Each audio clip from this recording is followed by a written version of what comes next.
Welcome to Luca and Miguel. Enjoy the video. First, sign into one Google account on your phone for location sharing. Next, enable location on your device and confirm internet connectivity before you proceed. Open the Google Maps app and grant it permission to access location at all times. This permission prevents interruption when you move between apps or when the screen locks.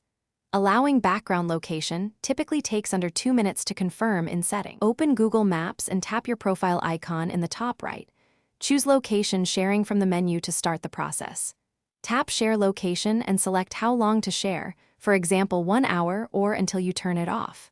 Next, choose a contact from your Google Contacts or tap Copy to create a shareable link. If you choose a contact, tap Send. If you copy the link, paste it into a message or email to the recipient.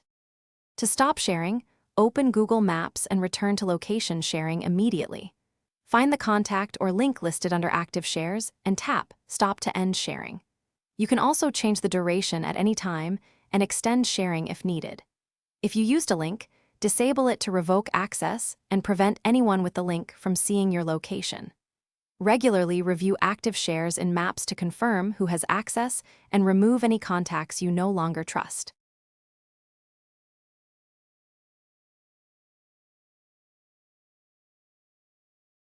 Thanks for watching and please subscribe. It's the best investment you'll ever make.